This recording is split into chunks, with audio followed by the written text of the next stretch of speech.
오늘 함께 하실 하나님 말씀은 에베소서 2장 8, 9절 말씀입니다.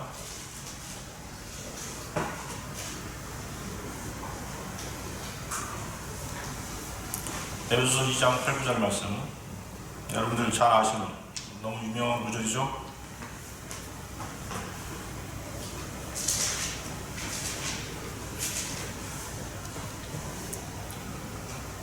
자, 받들어 읽겠습니다.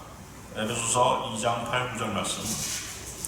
너희가 믿음으로 말미암아 은혜로 구원을 받았으니 이것은 너희에게서 난 것이 아니요 하나님의 선물이라. 행위에서 난 것이 아니니 아무도 자랑하지 못하게 하려 하심이라. 오늘 저는 은혜 안에서 나아가자라는 주제로 여기 모이신 형제 자매님들과 하나님의 말씀을 함께 하고자 합니다. 자, 은혜는 친절, 호의, 돌봄 등의 뜻이 있습니다. 그래서 하나님의 은혜는 피조물인 인간을 향한 하나님의 전적이고 값없는 은총과 호의와 사랑 등을 의미합니다. 우리는 은혜로 구원을 받았습니다. 우리의 선한 행동, 자선, 의로움이 아닌 믿음으로 의롭다함을 얻은 것입니다. 우리의 선한 행동들이 구원으로 연결되었다면 하나님 앞에서 우리 자신을 자랑했을 것입니다. 그러나 하나님께서는 인간의 의를 인정하지 않으십니다. 이사야서 64장 6절 말씀을 보면 그러나 우리는 다 불결한 것 같고 우리의 모든 의는 더러운 걸레 같으며 또 우리는 다 잎사귀처럼 시들며 우리의 죄악들은 바람처럼 우리를 옮겨간나이다. 우리의 모든 의는 더러운 걸레 같으며 인간이 의롭다 한들 거룩하신 하나님 앞에서 내세울 것이 얼마나 되겠습니까? 오히려 하나님께 심판받아야 할 죄악들이 더 많은 것입니다. 겨울을 재촉하는 세찬 바람이 떨어진 낙엽들을 몰아가듯이 자신이 저지른 죄악들이 그 사람을 사망의 골짜기로 몰아가는 것입니다. 자신의 의로움이 또 선한 행위들이 자신의 죄를 덮을 수는 없는 것입니다. 더욱이 하나님을 영화롭게 해줄 수도 없는 것입니다. 오직 스스로의 힘으로는 죄 문제를 해결할 수 없음을 솔직히 하나님께 자백하고 하나님의 도우심을 바라는 것이 현명한 태도일 것입니다. 세상 종교들과 거듭나지 못한 사람들은 항상 행위를 강조합니다. 착하게 살아라, 선하게 살아라, 왜 베풀지 않느냐 등등 그들의 행위들은 일시적으로 자신의 양심을 가리울 뿐입니다. 아담과 이브가 낙원에서 쫓겨난 이후 그들이 입었던 옷이 바로 그 옷이었던 것입니다. 창세기 3장 7절에 그 말씀이 나와 있죠. 그러자 그들의 눈이 둘 다 열려 그들은 자기들이 벌거벗은 줄 알고 무화과 나뭇잎을 엮어 자기들의 치마를 만들더라. 자, 여기서 나오는 무화과 나뭇잎이 바로 자신들의 죄된 행실을 가리고 양심을 가리고자 하는 행위들을 말하는데 대표적인 것이 세상 종교들입니다. 그 사람이 무엇을 믿는지를 보면 그 사람을 알 수 있는 것입니다. 자, 그럼에 미국이랑 초강대국이 왜 이렇게 망가진 것입니까?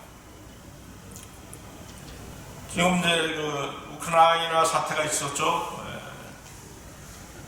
다른 시대 같았으면 미국이 아마 파병을 해서 막아주었을 것이에요. 지금은 그렇게 하지 못하지 않습니까? 그만큼 미국이라는 나라가 약해진 것입니다. 하나님께서 축복하셔서 초강대국으로 만들어 주셨음에도 불구하고 이제는 이빨 빠진 고라니가 되어버렸어요. 왜 그렇게 망가진 것이죠? 노동력이 부족하게 되니까 아무나 막 받아들인 거예요. 남미 이민자들을 먼저 받아들였죠. 그 다음에 무슬림들도 받아들였습니다. 그렇게 되면서 다 타락해버린 것입니다. 미국이란 나라가 누가 세운 것이죠? 청교도인들이 세운 것입니다. 그렇죠? 신실하게 하나님을 믿는 사람들이 세운 그 나라에 좀 더 물질적인 이익을 얻고자 아무나 막 받아들인 것입니다. 남미 대부분의 나라가 어떤 종교를 가지고 있습니까? 가톨릭이죠? 한마디로 거짓 종교이고 사탄의 종교입니다.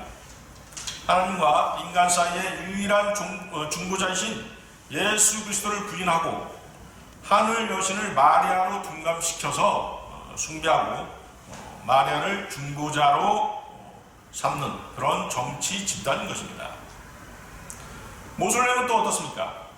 그냥 사막의 달신, 바알을 숭배하는 우상 숭배자들입니다. 성경을 모방해서 만든 거짓 교리로 진리인 채 사람들을 속이는 것입니다. 모방을 하더라도 어느 정도 비슷하게 모방을 해야 되는데 자신들의 더러운 욕망에 종교의 틀을 씌운 것입니다. 그들의 경전을 읽어보면 진리인 것이 하나도 없습니다. 진리인 채 모방한 내용들 뿐인 것입니다. 자, 본문에는 은혜가 나옵니다. 은혜가 나오는데 믿음은 예수 그리스도를 주로 시인하는 믿음이고, 은혜는 자신이 죄인임을 시인하는 사람을 자녀로 받아주시는 하나님의 넘치는 은총입니다. 우리는 하나님의 은총을 받을 자격이 전혀 없었는데 오직 예수 그리스도를 믿는 믿음으로 의롭다함을 얻은 것입니다. 이것이 바로 은혜인 것입니다. 자격이 없는 사람에게 베푸시는 하나님의 은총, 이것이 은혜인 것입니다. 로마서 4장 5절 말씀을 보면 행함이 없어도 불경건한 자를 의롭다 하시는 그분을 믿는 사람에게는 그의 믿음이 의로 여겨지느니라. 구원은 하나님께 주시는 값없는 선물입니다. 말로 표현할 수 없는 선물이며 성령께서 주시는 의의 선물이고 예수 그리스도를 영접하는 사람만이 받는 선물입니다. 은혜는 절대로 행위가 아닙니다. 또한 행위는 절대로 은혜가 아닙니다. 이는 행위로는 누구도 의롭다 하심을 받지 못하기 때문입니다. 죄인인 사람들이 그리스도를 받아들이지 않는다면 결코 하나님의 은혜의 선물을 받을 수 없습니다. 심지어 죄인이 그리스도를 영접하는 믿음도 은혜로 주시는 선물인 것입니다. 하나님의 말씀에 의해 믿음이 주어지는 것입니다. 로마서 10장 8절 말씀이죠. 그러나 그것이 무엇을 말하느냐? 말씀이 내게 가까워 내 입에 있으며 내 마음에 있노라 하였으니 곧 우리가 전파하는 믿음의 말씀이라. 우리가 전파하는 믿음의 말씀이라. 로마서 10장 17절은 그러므로 믿음은 들음에서 나오며 들음은 하나님의 말씀에 의해서니라. 하나님의 말씀에 의해서 믿음이 생기는 것입니다. 구원받은 죄인과 구원받지 못한 죄인의 유일한 차이점은 그 의지에 달려있는 것입니다. 자, 십자가상에 예수님과 같이 달려있었던 두 죄인이 있었죠. 죄인 중 한 명은 주님을 받아들였고 한 명은 거부했습니다. 하나님께서 두 사람에게 죄의 찔림과 죄의 깨달음을 주셨고 두 사람 모두에게 믿을 수 있는 믿음과 하나님의 선물을 받아들일 수 있는 은혜를 주셨지만 한 사람은 거부했고 한 사람은 받아들인 것입니다. 그것은 무엇으로 받아들인 것입니까? 자신의 의지를 사용해서 받아들인 것입니다. 이 교회 시대, 즉 은혜의 시대에서는 처음부터 끝까지 은혜로 구원받고 의롭게 되는 것입니다. 그러나 세상 종교들은 처음부터 사람들을 속여서 선한 삶을 사는 것, 계명들을 지키는 것, 이웃에게 선을 행하는 것이 구원받는 방법이라고 속이는 것입니다. 우리가 하나님의 은혜로 구원을 받았다면 앞으로의 신앙생활 역시 하나님의 은혜 안에서 나아가야만 합니다. 우리의 능력으로, 우리의 행위로 하나님의 은혜를 받을 수도 없고 보여줄 수 없다는 사실을 체험했다면 우리의 믿음 생활 역시 하나님의 은혜로 이루어질 수밖에 없음을 여러분들은 아셔야 되는 것입니다. 자, 은혜 안에서 나아가자. 첫 번째는 은혜 안에 서라입니다. 은혜 안에 서라. 여러분들 로마서 5장 1절 2절 말씀 보십시오. 로마서 5장 1절 2절 말씀입니다.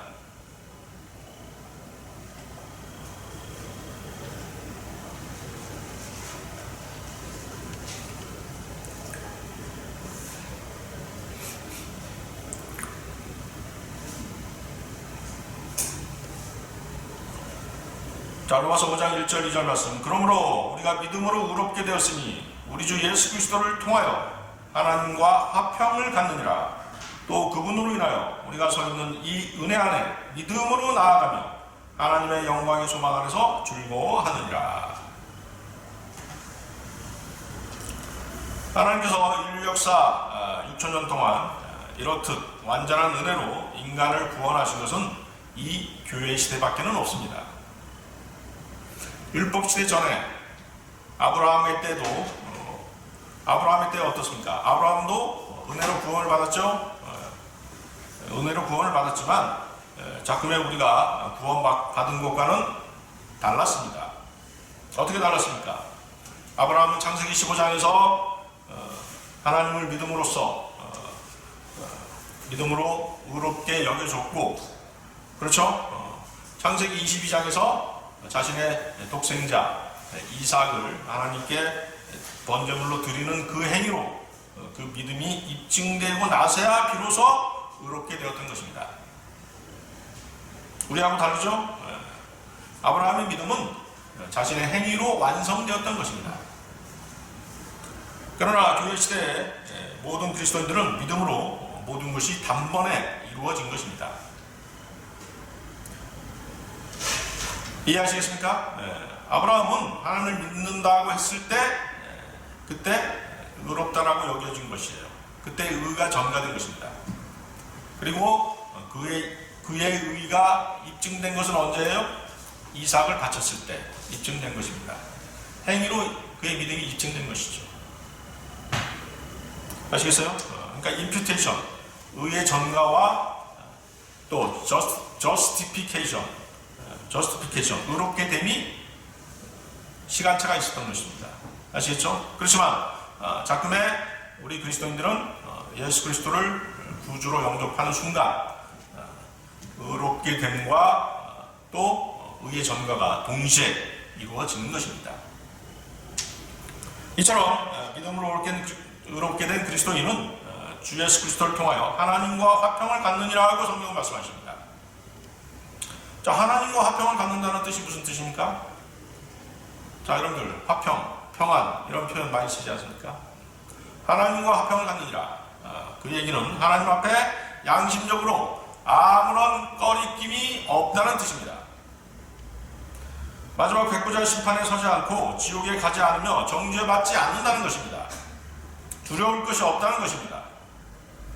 언젠가 얘기했습니다만 구원 문제가 불확실한 사람은 죽기 전까지 불안해하는 것입니다.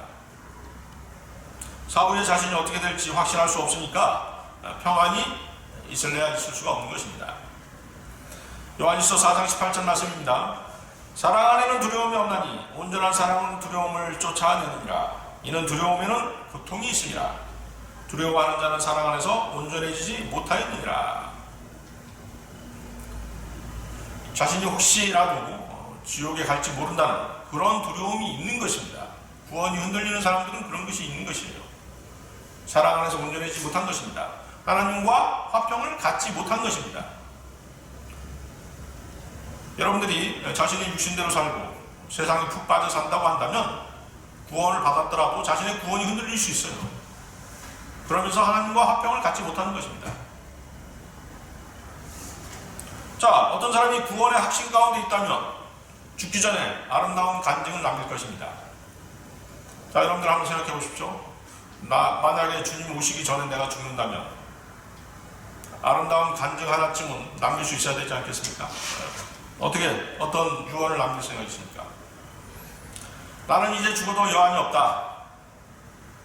잠시 후면 나는 구주이신 예수 그리스도를 만나게 될 것이고 그분과 같은 몸을 입을 것이고 그분과 사랑 안에서 영원히 새 예루살렘에서 살 생각을 하니 이제 내 마음이 설레는구나. 이 정도의 아름다운 간증은 이 정도의 아름다운 유언을 남길 수 있어야 되지 않겠습니까? 그렇지 않겠어요? 그런데 죽기 전에 막 소리치면 어떻게 합니까? 나 믿는다고 하면서 막 소리치면 어떻게 되겠어요? 그 사람은 뭐예요? 사랑 안에서 온전해지지 못한 것입니다. 하나님과 화평을 갖지 못한 것입니다. 무슨 뜻인지 아시겠습니까? 예. 자신이 구원받았다고 하면 아름다운 간증을 남길 수 있어야 하는데 구원의 확신이 없다면 그는 죽기 전까지라도 몹시 불안해할 수밖에 없는 것입니다. 물론 믿지 않는 사람이야, 구원받지 않은 사람이야 이런저런 일도 일어나지 않겠습니다만 한 가지 추구해야 할 것이 있다면 그것이 바로 예수 그리스도 안에서 하나님과 화평한 관계를 유지해야 하는 것입니다. 그리스도인들은 저마다의 생활 가운데서 나름대로의 다양한 문제들을 안고 있습니다. 문제가 없는 사람이 어디 있습니까? 그런 문제들로 인해서 삶의 안정이 위협받고 가정이 깨지기도 하고 하지만은 적어도 구원 문제만큼은 확실하다면 마지막 날들에 있을 정죄의 심판에 대해서만큼은 안심하게 될 것입니다. 자, 복음을 나중에 듣겠다고 하면서 미루는 사람들도 있습니다. 세상에서 즐길 거 다 즐기고 할 거 다 해보고 나중에 말년에 한번 믿어보겠다고 하는 그런 사람도 있습니다만 대단히 위험한 생각이죠. 대단히 위험한 생각입니다. 여러분들 여기 잡고 야고보서 한번 보십시오. 야고보서 4장 13절 16절 말씀입니다.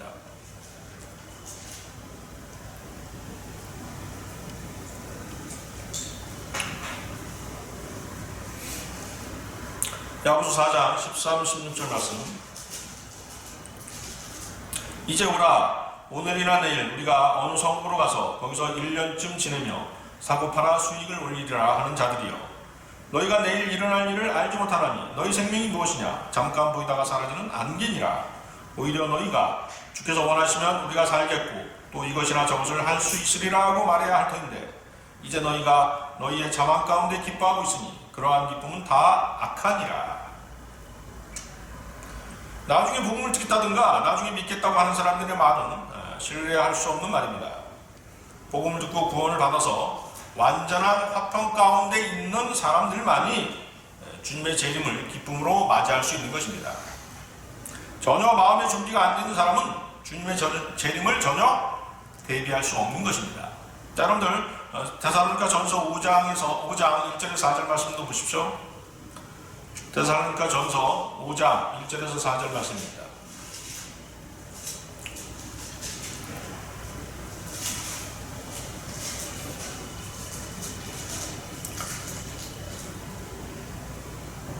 데살로니가 전서 5장 1절에서 4절 말씀. 그러나 형제들아, 그때와 시기에 관해서는 너희에게 쓸 필요가 없으니 이는 주의 날이 밤에 도둑같이 오리라는 것을 너희 자신이 정확히 알고 있기 때문이니라. 그들이 평안하다, 안전하다고 말할 때 아이된 여인에게 진퉁이 오듯 갑작스러운 멸망이 그들에게 임하리니 결코 피하지 못하리라. 그러나 형제들아, 너희는 어두움에 있지 아니하니 그날이 너희를 도둑같이 덮치지 못하리라. 여러분들이 하나님과 화평한 관계 가운데 있다면 주님의 재림이 도둑같이 덮치지 않는 것입니다. 오히려 그날이 기쁨의 날이 되는 것입니다. 그렇지만 전혀 준비되지 않은 사람들은 그날이 도둑같이 임하는 것입니다. 갑작스러운 멸망을 당하는 것입니다. 여러분이 구원받아서 그리스도인이 되고 주 예수 그리스도를 통하여 하나님과 화평을 갖는다는 것이 이 세상에 살면서 모든 일이 술술 잘 풀리고 사업도 잘 되고 인간관계도 원만하게 유지하고 행복하게 살게 된다는 그런 것을 의미하는 것이 결코 아닙니다. 여러분이 구원받아 영원한 생명을 얻게 되었고 하나님과 화평할 수 있게 되었다는 것은 비록 이 세상에서 어떤 고난을 당하더라도 여러분에게는 영원토록 평강을 누릴 수 있는 하늘 왕국이 준비되어 있으므로 아무 걱정할 필요가 없다는 뜻입니다.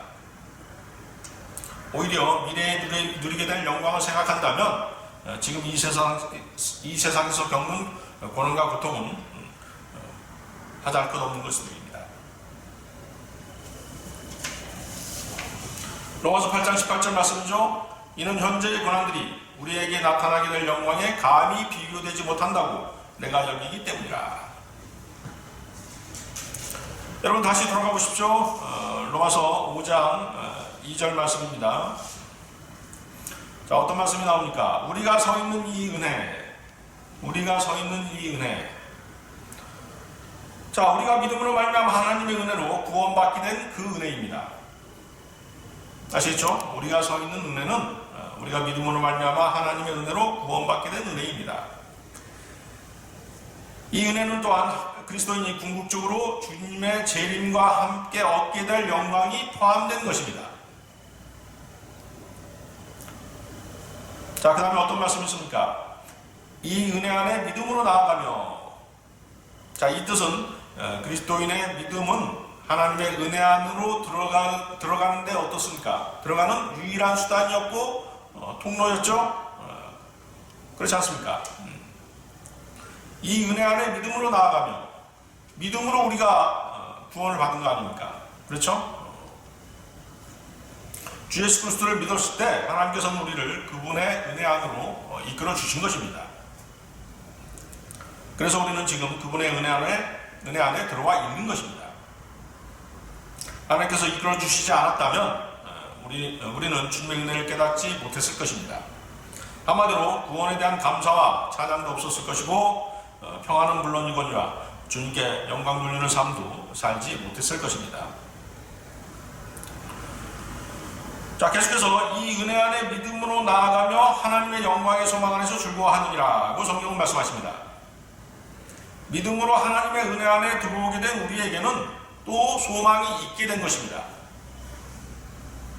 하나님과 화평한 관계를 가짐으로써 주님의 재림을 기다리는 영광의 소망이 있게 되는 것입니다. 이해하시겠습니까? 자, 그 소망은 바로 주 예수 그리스도의 다시 오심입니다. 이 소망을 성경은 하나님의 영광의 소망이라고 말씀하시는 것입니다. 예수 그리스도께서는 영광 중에 다시 오십니다. 그리고 영광의 보좌에 앉으실 것입니다. 따라서 성도는 그 소망 안에서 즐거워할 수밖에 없는 것입니다. 마태복음 25장 31절에 그 말씀이 나와 있죠. 인자가 그의 영광 중에 오고 또 모든 거룩한 천사들이 그와 함께 오면 그때 그가 그의 영광의 보좌에 앉으리니. 주님의 다시 오심이 바로 하나님의 은혜 안에 들어와 있는 우리 그리스도인들의 소망인 것입니다. 우리는 이 소망 안에서 그분의 영광의 재림을 기다리며 즐거워하는 것입니다. 하나님의 영광의 소망은 그리스도인들 안에 있는 그리스도의 신비를 뜻하는 것이기도 합니다. 자, 그리스도의 신비, 우리 안에 들어와 계시는 예수 그리스도. 주님께서는 지금 셋째 하늘 하나님 보좌 우편에 앉아 계시지만 이 지상에는 어떻습니까? 이 지상에는 성령을 통해 우리 안에 내주하고 계시는 것입니다. 그것이 우리 안에 계신 그리스도의 신비인 것이죠. 자, 영광의 소망은 아울러 우리가 주님의 형상을 입게 되는 그 영광을 포함합니다.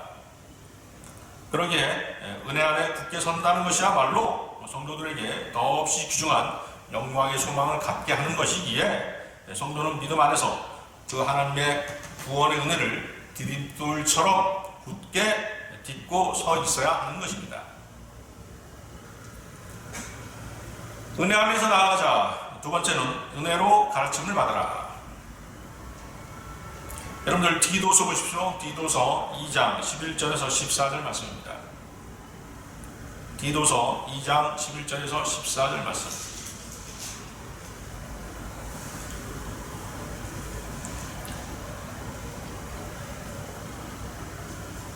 네, 찾으셨습니까? 네, 디도서 2장 11절에서 14절 말씀. 이는 구원을 주시는 하나님의 은혜가 모든 사람에게 나타나서 우리를 가르치시되 불경건과 세상 정욕을 거부하고 우리를 신중하며 의롭고 경건하게 이 현 세상을 살아가게 하시며 그 복된 소망 곧 위대하신 하나님이신 우리 구주 예수 그리스도의 영광스러운 나타나심을 기다리게 하셨으니 그가 우리를 위하여 자신을 주신 것은 우리를 모든 죄악에서 구속하시고 자신을 위해 정결케 하사 선한 일에 열심을 내는 독특한 백성이 되게 하려 하심이라. 자, 11절. 이는 구원을 주시는 하나님의 은혜가 모든 사람에게 나타나서 칼빈주의자들은 어떻습니까? 구원받는 사람들이 창세전에 미리 예정되어 있다라고 주장하죠. 그러나 성경은 구원이 모든 사람에게 나타났다고 말씀하십니다. 디모데전서 2장 4절 말씀에는 하나님께서는 모든 사람이 구원을 받고 진리의 지식에 이르기를 원하십니다. 디모데전서 2장 6절은 그가 모든 사람을 위하여 자신을 몸값으로 내어주셨으니 때가 이르면 증거되리라. 요한일서 2장 2절 말씀에는 그는 우리의 죄들을 위한 화목제물이시니 우리뿐만 아니라 온 세상의 죄들을 위한 것이니라. 구원은 세상 모든 사람에게 이르게 할 목적으로 나타났던 것입니다. 이런 말씀들이 성경 곳곳에 있음에도 불구하고 칼빈주의자들은 구원의 대상은 하나님의 선택된 자들에게만 나타난다라고 거짓 주장을 하는 것입니다. 자, 여러분들, 구원을 주시는 하나님의 은혜, 거기다 빛을 쳐보십시오. 구원을 주시는 하나님의 은혜는 인격화된 한 사람을 지칭합니다. 누구시죠? 바로 그것입니다. 주 예수 그리스도시죠. 구원을 주시는 하나님의 은혜, 예수 그리스도를 뜻하는 것입니다. 디모데후서 1장 10절에 그 말씀이 나와 있죠. 그러나 이제는 우리 구주 예수 그리스도의 나타나심으로 그것이 드러났으니 그는 죽음을 폐기하시고 복음을 통하여 생명과 불멸을 밝히셨느니라. 자, 여러분들, 디도서 2장 12절 보십시오. 우리를 가르치시되, 자, 여기서 비로소 선택받은 자들이 나타나는 것입니다. 우리가 구원받을 때, 우리가 예수님을 구주로 영접할 때, 그때 선택되는 것입니다. 아시겠습니까? 칼빈주의자들은 어떻습니까? 구원받을 사람과 구원받지 못할 사람을 미리 장세전에 선택해 놓으셨다고 주장하죠. 그렇지만 성경은 구원받을 때, 주님을 영접할 때, 그때 선택받는 것입니다. 어떤 선택을 받는 것입니까? 하나님의 은혜를 배울 수 있도록 선택받는 것입니다. 하나님의 은혜는 구원받지 않는 사람에게는 아무것도 가르치시지 않으십니다. 그러나 구원받게 되면 하나님의 은혜는 구원뿐만 아니라 모든 것을 가르쳐 주십니다. 누가 그렇게 하십니까? 우리 안에 오신 성령님께서 그렇게 하시는 것입니다. 요한복음 14장 26절 말씀이죠. 그러나 이로자이신 성령을 아버지께서 내 이름으로 보내시리니 그가 너희에게 모든 것을 가르치시며 또 내가 너희에게 말한 모든 것들을 기억나게 하시리라. 구원받았다면 그 사람은, 자, 여러분들, 디도서 2장 12절 보십시오. 우리가 거부해야 될 것들 나와 있죠. 구원받았다면 그 사람은 첫째, 무엇을 거부해야 됩니까? 불경건한 모든 것들을 거부해야 합니다. 둘째, 세상의 정욕을 거부해야 하고, 셋째, 신중하게 살아야 하고, 넷째, 올바르게 살아야 하고, 다섯 번째, 경건하게 살면서, 여섯 번째, 그리스도께서 나타나시를 기다려야 하는 것입니다. 자, 이 6가지. 구원받지 않는 사람은 지금 열거한 6가지 가운데 어떤 가르침들도 하나님의 은혜로부터 배우지 못하는 것입니다. 이런 것들을 배울 수 있는 특권은 오직 하나님의 은혜를 받아들인 사람들에게만 허용된 것입니다. 자꾸만 세상이 그렇지 않습니까? 옳고 그른 것 자체가 완전히 분별할 수 없는 그런 세상이 되고 말았어요. 그렇죠? 어떤 A라는 사건이 있음에도 불구하고 그것을 바라보는 시선이 수백 가지지 않습니까? 그러다 보니까 어떤 것이 옳은지 이제 분별 자체가 안 되는 것이에요. 그런 가운데 정확한 판단 기준이 될 수 있는 것은 무엇밖에 없습니까? 하나님의 진리의 말씀밖에 없는 것입니다. 그런 것들을 우리가 배워야지만 정확한 눈으로 세상을 바라보고 옳고 그른 것을 분별할 수 있게 되는 것입니다. 자, 이 현 세상은 디도가 살았던 과거의 세상만 국한되는 것이 아닙니다. 점점 더 악해져 가고 있는 우리가 살아가는 이 세상도 포함되어 있는 것입니다. 우리가 은혜 안의 가르침을 받지 못한다면 우리는 이 악한 세상에 빠져들고 말 것입니다. 그렇게 되면 그 13절에 그 복된 소망, 곧 위대하신 하나님신 우리 구주 예수 그리스도의 영광스러운 나타나심을 기다리지도 못할 것이고 주님을 도둑같이 맞이하게 될 것이며 책망과 수치 가운데 그리스도의 심판석 앞에 서게 될 것입니다. 여러분들 요한일서 한번 보십시오. 요한일서 3장 1절에서 3절 말씀입니다. 요한일서 3장 1절에서 3절 말씀.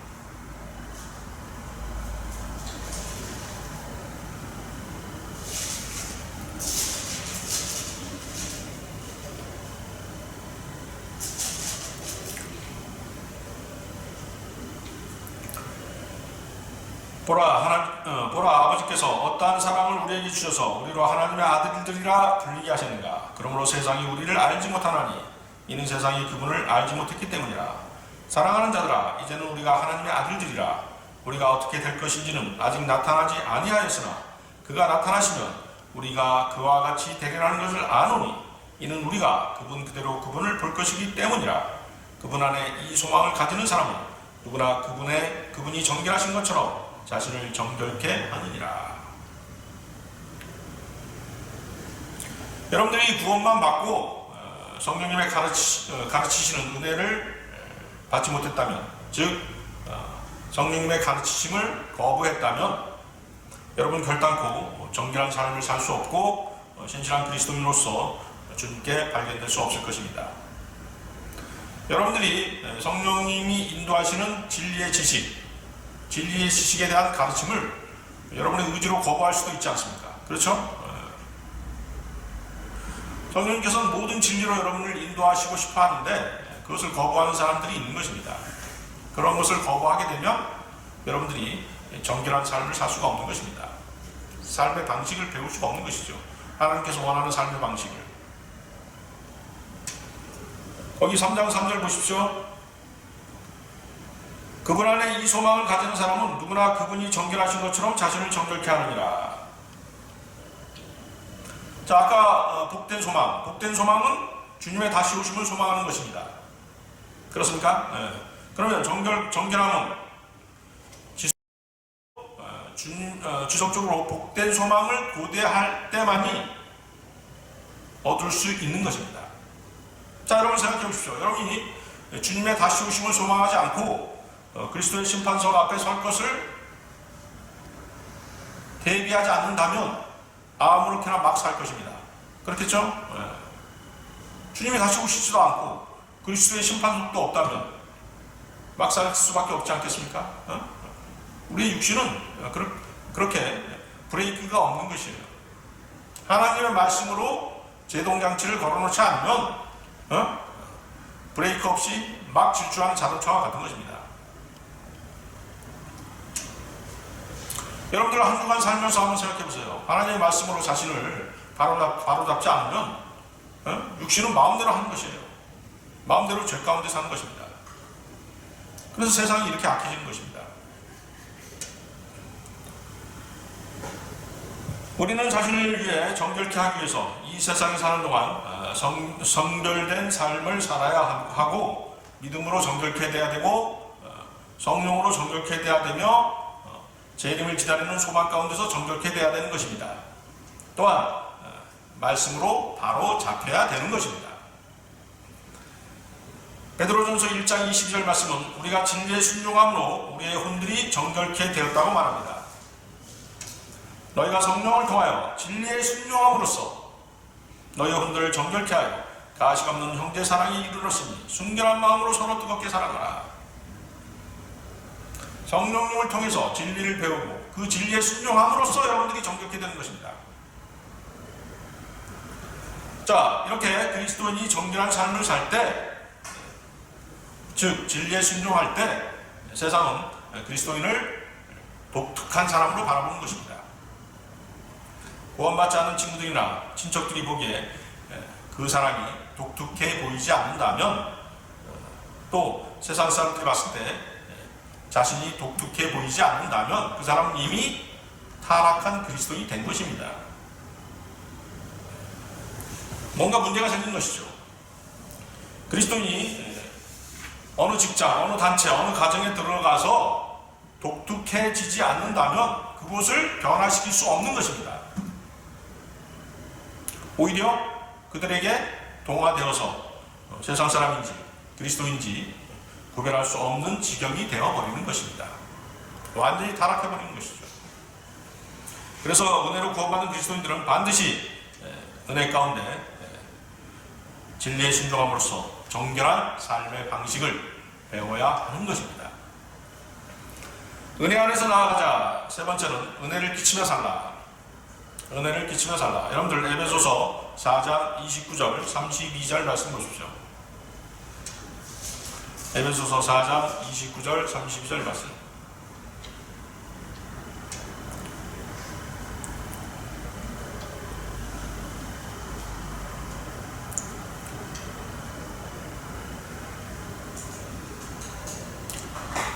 너희 입에서 어떠한 더러운 말도 나오지 아니하게 하고 오직 서로를 세우는 데 필요한 좋은 것만을 말하여 듣는 자들에게 은혜를 끼치게 하라.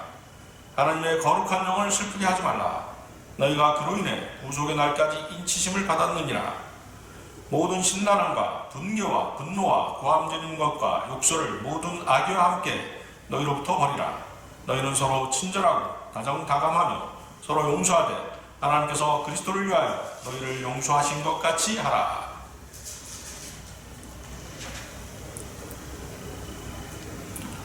자, 본문에 더러운이라는 단어가 나오죠. corrupt라는 단어인데, 썩은 나무, 상한 과일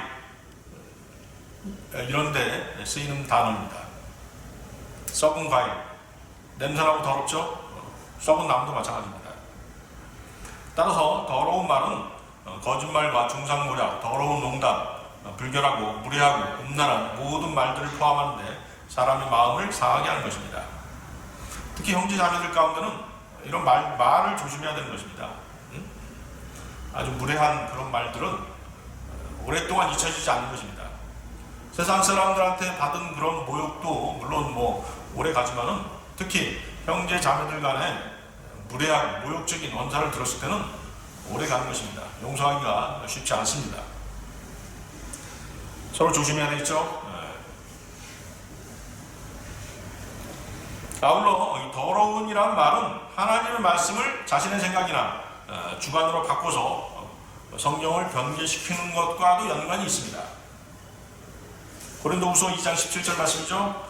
우리는 하나님의 말씀을 변개시킴으로써 이익을 취하는 여러 사람들과 같지 않고 오직 성실함으로써 또 하나님께로부터 난 자로서 하나님 앞에서와 그리스도 안에서 말하노라.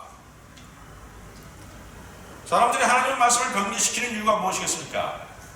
그들의 마음이 부패했기 때문입니다. 그러기에 하나님의 말씀을 변개시키는 더러운 일들을 마구 해대는 것입니다. 변개된 하나님의 말씀은 다 더러운 말인 것입니다. 그들은 변개된 책을 가지고 성경이라고 부름으로써 하나님의 이름을 더럽히고 있는 것입니다. 또한 그들은 더러운 이익 때문에 성경을 계속적으로 변개시키는 것입니다. 그들이 새로운 성경을 계속 찍어내는 이유가 무엇이겠어요? 새로운 성경을 계속 찍어냄으로써 자신한테 그 수입이 들어오기 때문에 그런 짓을 계속하는 것입니다. 그들이 하나님의 말씀, 하나님을 두려워했다면 감히 그런 짓을 하지 못했을 것입니다. 자, 여러분 29절 다시 보십시오. 에베소서 4장 29절. 오직 서로를 세우는 데 필요한 좋은 것만을 말하여 듣는 자들에게 은혜를 끼치게 하라. 자, 말이 바로 어떤 말을 했느냐가 그 사람한테 은혜를 끼치는 것입니다.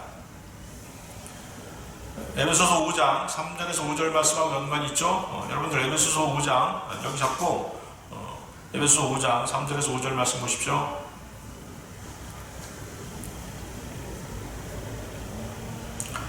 음행과 온갖 더러운 것과 탐욕은 너희 가운데서 이름조차 부르지 말라. 이것이 성도들에게 합당하니라. 또 음탕함과 어리석은 말이나 농담은 합당치 아니하니 오히려 감사를 표하라. 너희가 이것을 알거니와 음행하는 자나 더러운 자나 욕심 많은 자 곧 우상 숭배자는 누구든지 하나님의 나라와 하나님과 그리스도의 왕국에서 상속받을 것이 없느니라.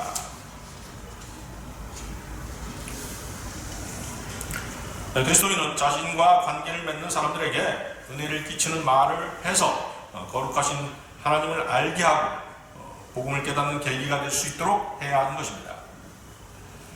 다른 형제 자매들에게는 그들의 믿음이 하나님의 은혜 안에서 더욱 굳건해지고 하나님께 감사와 영광을 돌릴 수 있도록 해야 하는 것입니다. 자, 여러분들 다시 에베소서 4장 30절 보십시오. 하나님의 거룩한 영을 슬프게 하지 말라. 너희가 그로 인해 구속의 날까지 인치심을 받았느니라.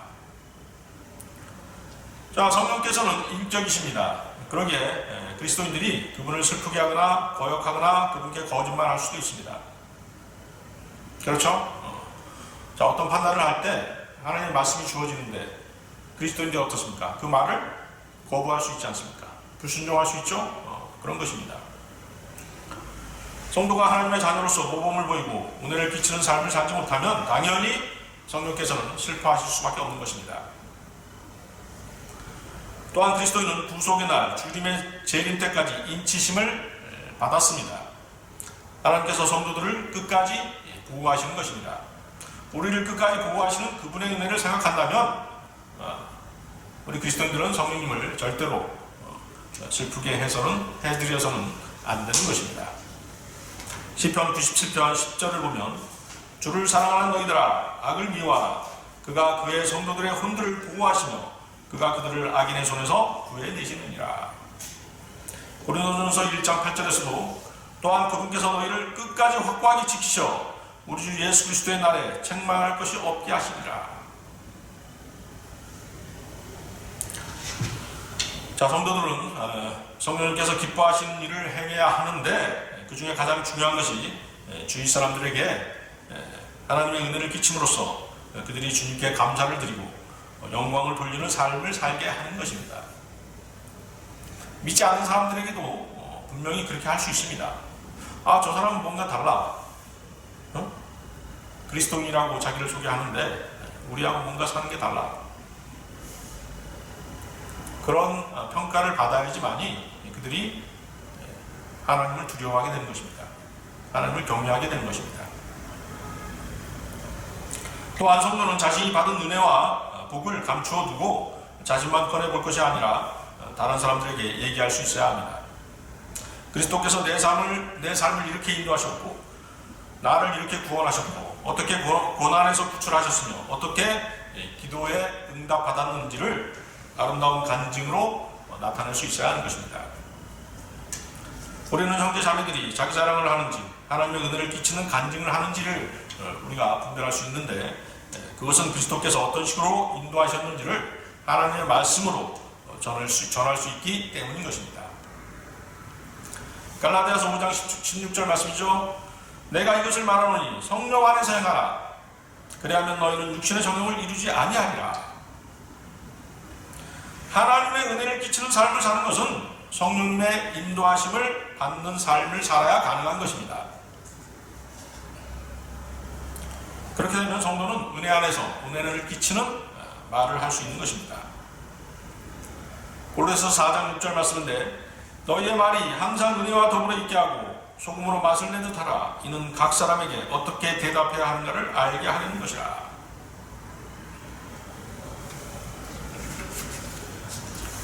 너희의 말이 항상 은혜와 더불어 있게 하고 소금으로 맛을 내듯 하라. 소금으로 맛을 내듯 하라. 자, 소금으로 맛을 내다. 무슨 뜻인가요? 그리스도인의 말은 순수하고 건전해야 하며 상황에 맞는 하나님의 말씀을 인용할 수 있어야 된다는 것입니다. 자, 여러분들 베드로전서 4장 11절 한번 보십시오. 베드로전서 4장 11절 말씀.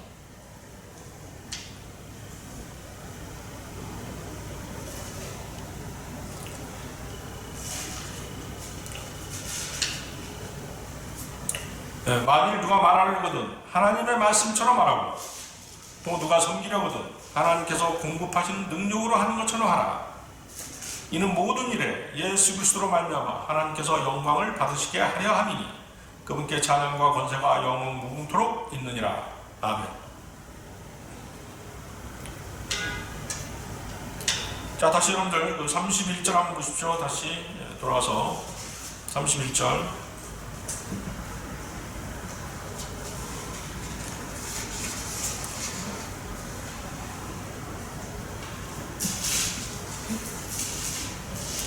에베소서 4장 31절. 모든 신랄함과 분교와 분노와 고함 지르는 것과 욕설을 모든 악의와 함께 너희로부터 버리라. 그리스도인이 벗어버려야 할 6가지 악한 것들이 나열되어 있죠. 신랄함, 분개, 분노, 고함 지르는 것, 욕설, 모든 악의. 자, 이런 것들은 옛사람의 본성 안에 내재되어 있는 것들로 말씀으로 바로 잡혀야 되는 것들입니다. 자기가 살아가면서 각박한 환경 또는 어려운 처지에 놓이게 되면 갑자기 이런 것들이 튀어나오는 것입니다. 육신이 약하기 때문에 바로 그런 것들이 튀어나오는 것이에요. 그러니까 어떻게 돼요? 항상 말씀 안에 붙잡혀 있어야지만이 이런 것들을 억누를 수 있는 것입니다. 32절도 보십시오. 너희는 서로 친절하고 다정다감하며 서로 용서하되 하나님께서 그리스도를 위하여 너희를 용서하신 것 같이 하라. 자, 너희를 용서하신 것 같이 하라. 그것이 바로 기준입니다. 용서의 기준입니다. 자, 하나님께서 우리를 용서하신 것 같이 우리도 서로를 용서할 수 있어야 되는 것입니다. 자, 그러나 많은 그리스도인들이 그렇게 살지 못하는 것이 현실입니다. 아주 어렸을 때 구원받은 사람들이 그럴 수 있어요. 다 그런 건 아니지만 또 세상 살면서 또 이제 바뀌기도 하는데 아주 어렸을 때 구원을 받으면 어떻습니까? 죄를 거의 짓지 않은 상태에서 죄를 조금 지은 상태에서 구원을 받았기 때문에 자신의 기준에 맞춰보면 용서해 줄 수 있는 것들이 별로 없는 것이에요. 네? 그런 부분이 있는 것입니다. 이해하시겠어요? 누가복음 7장 47절에 그런 말씀 나와 있죠. 적게 용서함을 받은 자는 사랑도 적게 하느니라. 자, 이 말씀은 물론 또 거부할 수도 있어요. 반발할 수도 있습니다. 왜? 나는 사랑을 많이 할 수 있어. 적게 용서함을 받았어도 난 사랑을 많이 줄 수 있어 라고 이제 반발할 수 있을지 모르지만 성경 말씀 그대로입니다. 적게 용서함을 받은 자는 사랑도 적게 하느니라. 원래는 뭐예요? 은혜가 넘치는 곳이 어디입니까? 죄가 많은 곳에 은혜가 넘치는 것입니다. 아시겠습니까? 많이 용서함을 받은 사람은 많이 용서하는 것이에요. 사랑이 그만큼 많아지는 것입니다. 죄가 많았던 사람이 죄 지은 것이 별로 생각나지 않은 사람보다 훨씬 쉽게 용서하는 것을 우리는 주위에서 볼 수 있는 것입니다. 다 그런 건 아닙니다. 왜냐하면 그 생각이 살아가면서 어때요? 또 그리스도인으로 어렸을 때 구원받았는데 살아가면서 또 죄를 짓게 되고 또 그 죄를 또 자백하고 또 회복되면서 하나님의 사랑을 더 많이 깨달을 수 있기 때문에 그 사람의 생각이 바뀔 수도 있는 것입니다. 자, 과거에 어떤 삶을 살았더라도 그리스도 안에서 주님의 은혜로 지체가 된 사람들은 영원히 함께할 사람들이기에 서로를 받아들이고 용서하는 것이 은혜를 끼치며 사는 삶인 것입니다. 자, 여러분들 디도서 3장 2절에서 8절 말씀 한번 보십시오. 디도서 3장 2절에서 8절 말씀입니다.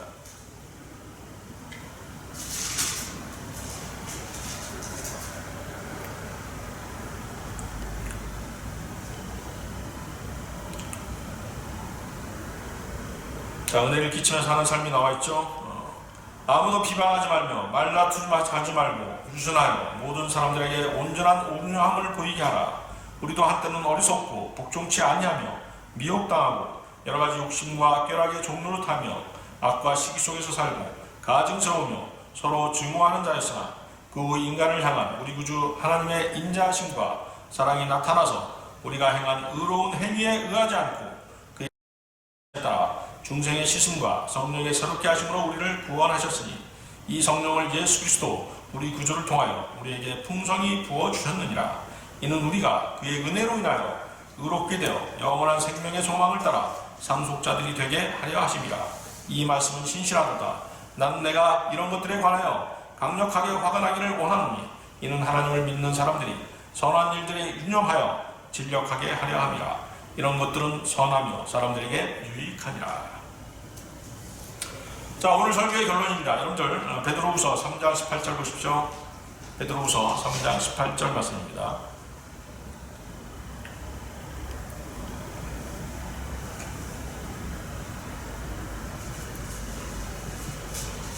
베드로후서 3장 18절 말씀. 오직 은혜와 우리 주 곧 구주 예수 그리스도를 아는 지식 안에서 자라가라. 영광이 이제와 영원토록 그에게 있을지어다. 아멘. 자, 우리는 우리 힘으로 은혜를 받을 수 없습니다. 그렇습니까?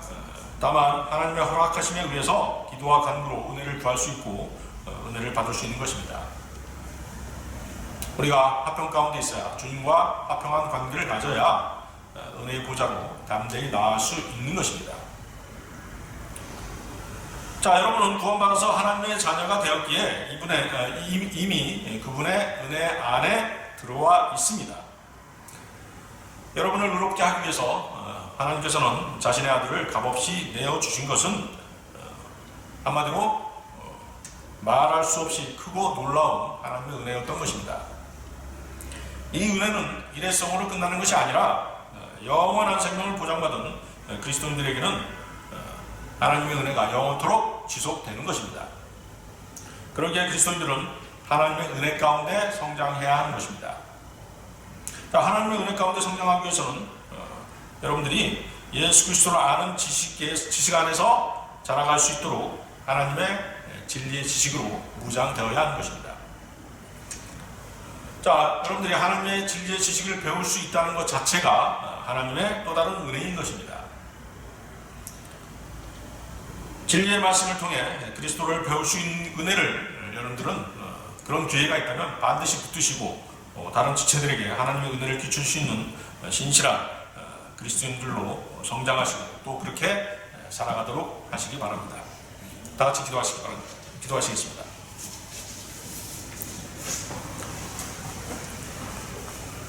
은혜로 저희를 부르시고 주 예수 그리스도의 영광에 동참케 해주신 주 하나님 아버지께 이 시간 감사와 찬양과 모든 영광을 돌려드립니다. 오늘 저희들 은혜 안에서 자라가라, 은혜 안에서 나아가자는 주제로 하나님의 말씀을 나누었습니다. 저희를 주님의 구보일의 공로를 믿는 믿음으로 은혜로 구원하여 주시고 또 주님이 주신 화평 안에서 살아가게 하시니 참으로 감사합니다. 또한 성령께서 저희 안에 오셔서 모든 진리를 깨닫도록 가르쳐 주시는 그 은혜 또한 감사합니다. 이제 저희들 주님께로 받은 그 은혜를 모든 사람들에게 끼치며 살아갈 수 있도록 성령께서 저희 생을 인도하여 주시고 또한 주님의 다시 오심을 소망하는 가운데 정결한 삶을 살 수 있도록 도와주시옵소서. 여기 머리 숙인 저희들 각기 기도의 제목을 가지고 있습니다. 저희가 주님의 은혜의 보좌로 나아가서 기도와 간구를 드릴 때 경청해 주시고 그 기도와 간구를 들어주셔서 그로 인한 모든 영광 주님 홀로 받아 주시옵소서. 이 모든 기도 곧 다시 오셔서 우리를 부르실 주 예수 그리스도의 이름으로 기도드렸습니다.